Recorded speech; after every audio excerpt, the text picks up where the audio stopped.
I just want to be giving back, okay? I want to be giving back, sexy back.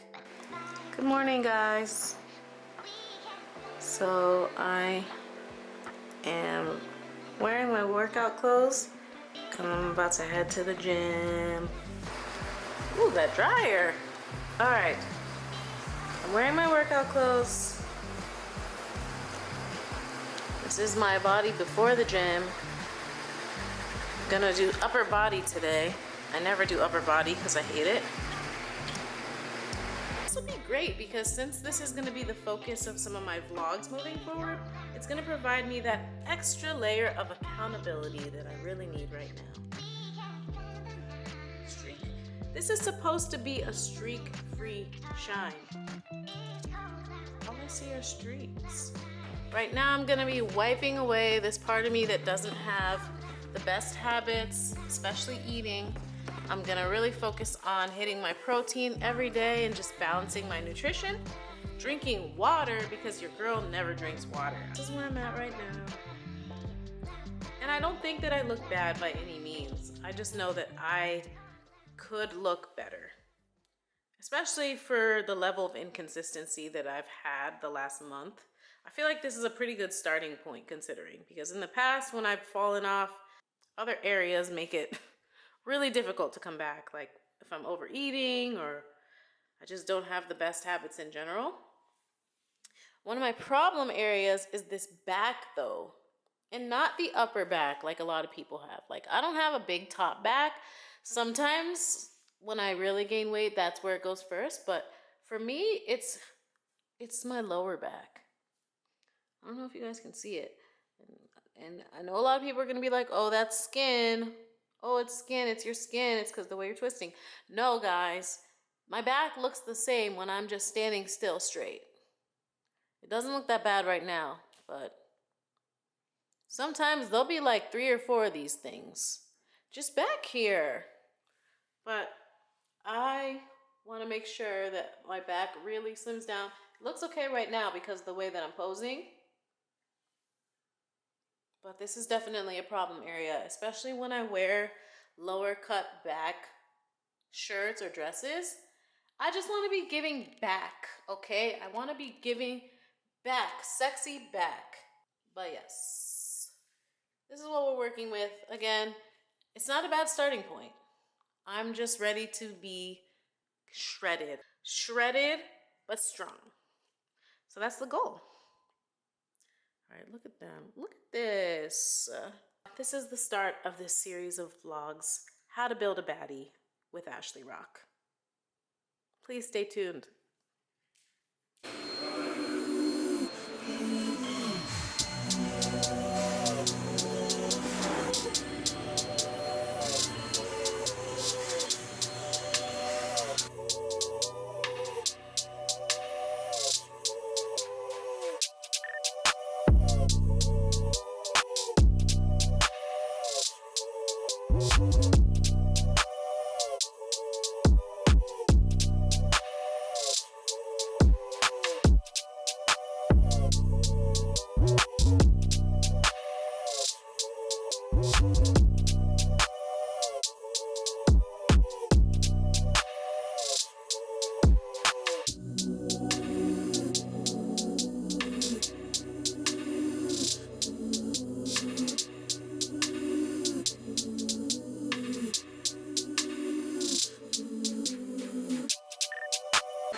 That's it for the workout today.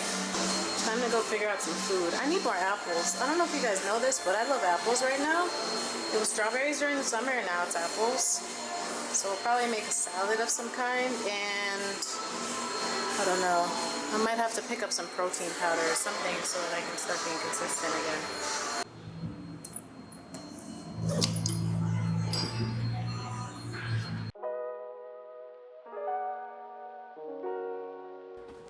Okay, it's time to go. I gotta call Ben back. He's been trying to call me. He been trying. So one thing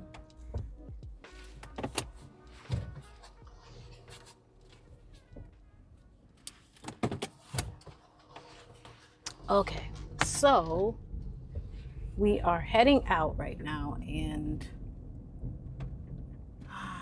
gosh, after that work call, I feel really deflated. I'm trying not to really let it affect me like that, but I'm not gonna lie, guys, it made me feel really bad. I'm not gonna get into too much detail, but basically, one of the hourly employees under my department put in her notice, and in her email, she stated a lot of issues. And even though we make decisions that are performance based, um, honestly, she specifically said a comment that was referring to me. Like, she was referring to somebody on the management team, and she gave a specific comment referring to me. Specifically made a comment that was referring to me and a couple of the decisions that were made, and made remarks like, oh, and maybe the manager who made this decision should be trained. Unbeknownst to her, I have nothing to do with those decisions at all. But she's made a couple of errors, and because I'm the department head, it's my job to make sure that everybody is properly trained up, and she wasn't. So it just kind of made me feel deflated, because I also can't reach out to her or say anything about it, just because from an HR standpoint. But the fact that she feels that way, it goes to show you that you can do everything that you can to treat everybody with kindness and respect, but at the end of the day, there is some villainy that comes with being a manager or a supervisor in some way. It becomes this us versus them mentality, and I hate that, because I remember being on her side, so I understand where she's coming from, feeling like these things are personal against her. They're honestly not personal, but at the end of the day, it comes down to accountability. And that's one thing that I've learned about managing people. I work really hard to take accountability for things that I do and mistakes I make, the things that I say. And when people don't have any direction, it's really easy to call out management and call out that lack of direction. But the second you try and keep people accountable, then all of a sudden you're the bad guy.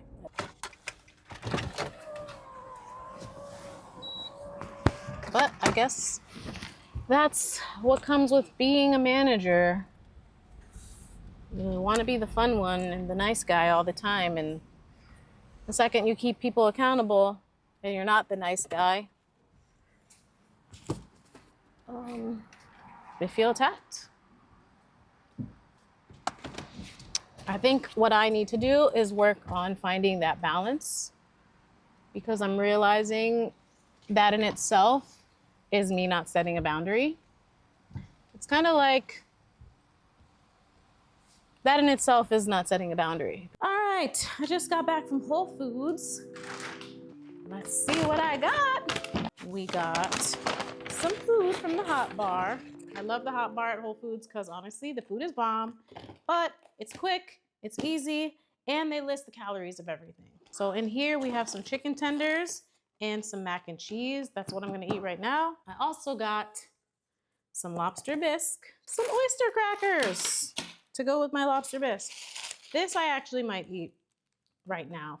And then this I'll eat before work. I got an heirloom tomato because I plan on making some sandwiches at some point. Cold smoked Atlantic salmon, or lox, gravlax style. So it's got a lot of herbs and a lot of seasonings. But I like to put this on top of bagels. I already have bagels and cream cheese. Actually, do I have bagels? I think I have English muffins, but I love English muffins too, so that's fine. I got some strawberries. I'm just trying to wean myself off sugar, but fruit is good. I got, is this a pound? A little less than a pound of Atlantic salmon. I plan on making some rice bowls. And I can probably do 3 servings of salmon from that. And then apples.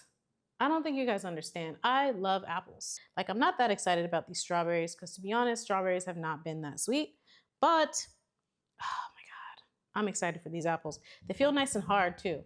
But these particular apples are Envy apples, and I love them because they're sweet with a little bit of tanginess and crunchy. I hate when I get a gritty, dry apple. Like, it's not enjoyable at all. So now I'm just gonna put everything away and then get a little work done. We have a meeting at 3:30, so I have about an hour before that meeting starts. And then right after the meeting, I have to get ready for work. But yeah, so that's it for now. All right, let's put these groceries away. All right, so I want to create a workout program for myself so that over these next 6 weeks, I can have a strict plan to follow to give me direction toward my goals. And like I said, I don't really have a weight goal in mind. It's more that I just want everything else to just tighten up. Diet, my actual workout regimen. I want to have a proper split, because that's one thing that I will say. I haven't been able to get into I haven't gotten into weight training or resistance training as much as I'd like to, because I don't have a set split.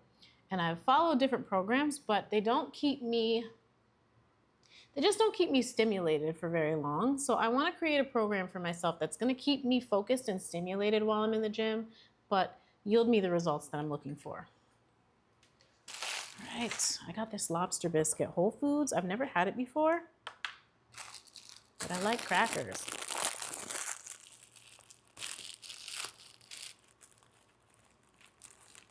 Anything's better with oyster crackers, I think.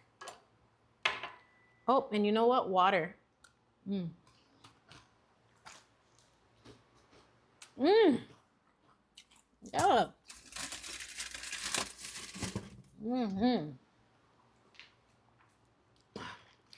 Gotta get our water in, because I drink water now.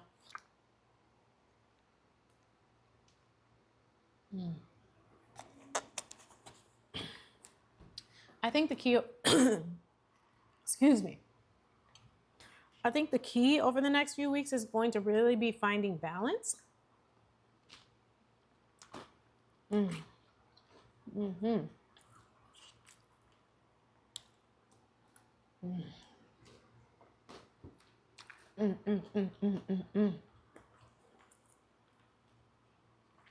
don't know if it's just because I'm hungry or what, but this soup is good.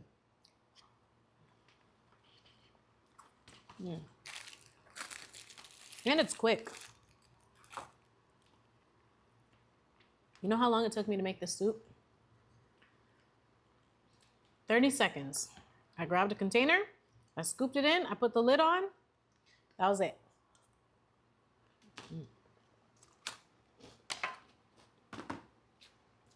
All right.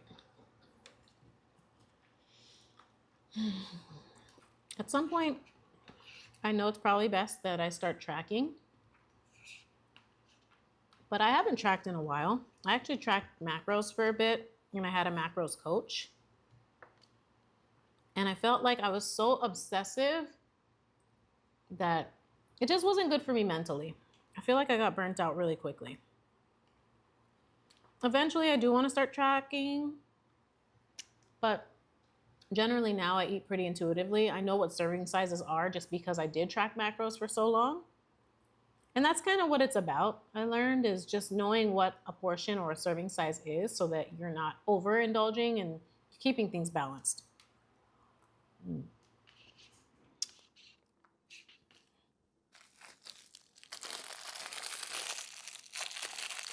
But since I've stopped tracking, I have a better relationship with food in general. And I think because I'm not stressed about it, it's just better overall.